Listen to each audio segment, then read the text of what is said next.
These are different costumes and outfits. Wow. If you like what you see, why don't you think about subscribing? And make sure to check out my channel for videos just like this. Alright, so here we are, HHN. It's MrBucketlist. Time for the behind the scenes tour. Let's get it.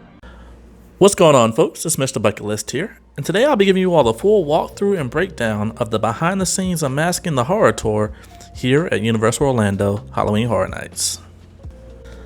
Alright, so before we get into the details of this experience, let's go ahead and talk about the price. So they have two different options. You can either do a 3-house tour or a 6-house tour.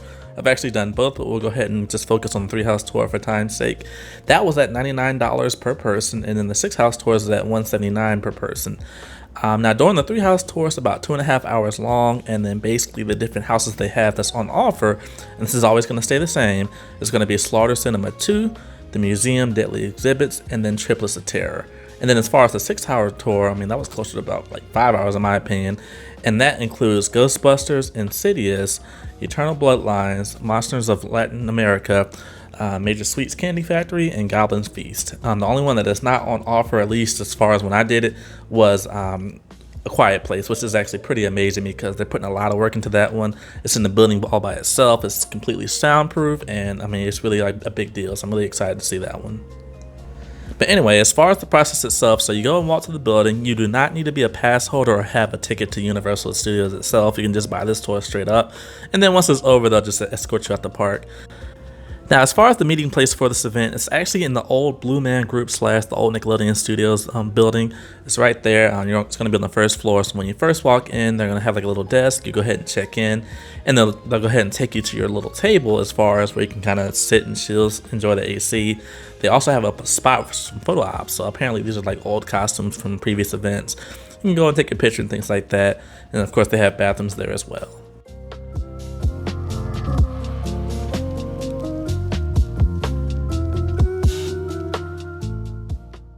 So one thing I almost forgot to mention is this lanyard and the little voice box. And so this is like this little speaker, so you can kind of hear your tour guide. Obviously, you're going to be in a group setting and also in a theme park, so it's really loud.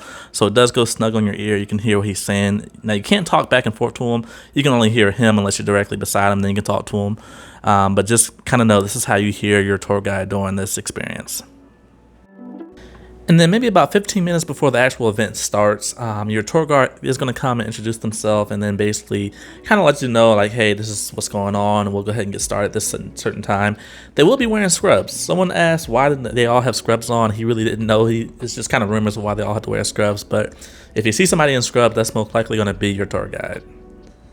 Another thing about these guys is they are very, very passionate about their jobs. I remember I was watching someone else's video and they said it. I actually watched two different people's videos and they both said the same thing about it, and it's true. The people that they picked to actually do these tours are phenomenal. Our guy was amazing. They know so much history about it. The guy who did our tour had been doing this, been coming to Halloween Horror Nights since 2005, and I mean, he was just really getting it. So, yeah. Anyway, let's talk about the tour. Now for the 3-house tour, the first house you're going to visit is going to be the Museum, Deadly Exhibits. That is located pretty much all the way across the park. So if you know anything about going to Universal Studios, the entrance is at one gate, which is basically like the main street area. And then as far as this house is all the way near Men in Black, so literally all the way at the end, in like the quarter end of the park. You do have to walk through the park. Your tour guide is going to take you both through the backstage and through the park as well. You have to stay in the group and stuff like that. So don't think you can sneak off and ride rides. That's not an option. But they will take you through the park to get you to the house. Now, once you do get inside the house, there are no videos whatsoever. You can only take pictures in certain areas. Pretty much the guy's going to say, hey, it's good to take pictures here, or no, you can't take pictures. They'll let you know, but no videos whatsoever. Please, whatever you do, if you do this tour, do not take videos because Universal will find out and they'll probably end up trespassing you. Trust me, I worked there before. I worked in security. I trespassed so many people. Just don't do it. But you can take pictures, selfies, things like that, whatever you need. But this was the first exhibit at the Museum, Deadly Exhibits, and it was pretty cool. Basically, from what he was telling us, all the different like artifacts and things like that are going to be coming to life due to this stone. Now, they have full podcasts for most of these houses. Besides one I'll talk about in a little bit, and so if you kind of want the full lore about it, just listen to that podcast. But this one was pretty cool. Now, another thing that was also really cool is they have like little hidden secrets in almost every house that they make. And I guess last year it was like frogs or something like that. It's always some type of like animal or just some object or something like that. This time around it was snails, and so they actually did go through and we kind of pointed out all the different snails that we saw. So that was, like I said, pretty cool. It was like almost a little Easter egg inside of these houses that you probably won't see when you're a guest. Now, a quick tip about getting the best pictures: you either want to be at the very front of the line or at the very back. Long story short, I mean, obviously these rooms are kind of tight. You're in a group, no more than 12 people. I think ours had maybe about 9. But either way, like I said, you want to make sure that you either get into those rooms first so you can go ahead and get the pictures before anyone gets in there, or if you want to be last, you want to kind of drag behind a little bit and get the pictures when everybody leaves. Now, they do ask everyone to stay as a group. They don't want anybody doing their own thing and being separate, and so there were some people in our group that kind of abused that, but he didn't mind. I mean, he kind of just let it slide. But you don't want to be those people. Like I said, just either take advantage from the front or the back, but don't take over advantage of it. So another quick tip is about the pictures that I'm showing you. So long story short, some of the best rooms in these houses that we saw, we were not allowed to take pictures. And so it makes sense. I mean, long story short, they don't want it to be spoiled to the public before you all get a chance to see it.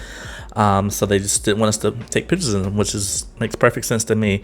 A lot of these rooms that we couldn't take pictures in, they had like really cool surprises and almost like animatronics in one of the rooms. It was a big shark. But it was really, really cool. They also had another room as well that had like dancing, like stripping mummies and stuff like that, like stripping undead zombie mummies, and like it was literally like a stripper pole in the middle, and just wow. When the guy was like, yeah, this is my favorite room, and I was like, it makes sense. And it's like, I wish I could have showed you all what it looks like and what it's going to potentially do in the future, but we just couldn't take pictures in there. Now, also speaking about pictures, so Slaughter Sinema 2, that was actually my favorite house that we toured, and it was huge. There were so many rooms to that place, it was ridiculous, and we couldn't take pictures of the posters. And so, long story short, with the posters, they were actually callbacks to the previous houses and the previous Slaughter Cinema and things like that. And so, again, it's supposed to be a surprise for the guests, so we couldn't take pictures of it, which made sense. And I mean, that house was phenomenal. I mean, I've never even been in the first one. I watched it on YouTube, it looked pretty cool. But the way they did this one, oh man, I mean, just the diversity of the rooms because of what it is, it's representing like movies and stuff like that. It was so cool. Same thing with the artifact thing. I mean, it was representing like different like countries and things like that. It was really, really cool. And so if I have any Slaughter Cinema fans on here, you all will be thoroughly impressed by what they have to offer in this particular house, because it was pretty amazing. Now, another cool thing about this tour was not only did they kind of explain the lore and just how much story goes behind this stuff that most guests will never see because they're too busy getting scared, they also kind of talked about the operations. So again, I worked at Universal Studios and I worked on Halloween Horror Nights, and so that was from a security standpoint. So, people punching actors and stuff like that, I had to get them out of here.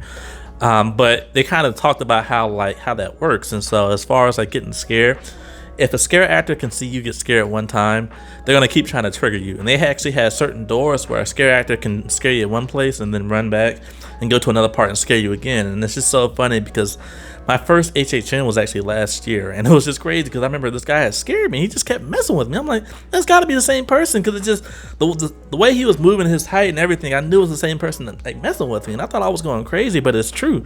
Like, they can literally move around if they want to get you scared from different areas if they found you're a good target. And so keep that in mind for anyone that does go to HHN. If you get scared and they scare you really good, they're probably going to get you again. So another thing I learned as well is how they actually direct your attention and divert your attention to scare you. So what they'll do is, and I'll give you an example of one of the houses on Triplets of Terror. So they have like this mannequin of like the little girl, and she's just standing there looking at you. And so you're like, okay, it's a mannequin looking at me. But then what you're not realizing is to the left of you, they actually have a real scare actor, and they're either going to be cloaked or maybe come out of a door or something like that. And once they realize that your attention is focused on that mannequin, they're going to jump out and scare you. And at least in this house, they'll actually dangle somebody's head in front of you or something like that. And so it's pretty cool. Again, that's something I thought that was going on when I was first going to those houses, but I was like, maybe I'm just seeing things, but that's really how it does work. Alright, so when it comes to my rating for this review, I would say this is definitely going to be a must-do. I mean, wow, like Universal Studios is the best of the best when it comes to HHN, and there's no disputing that.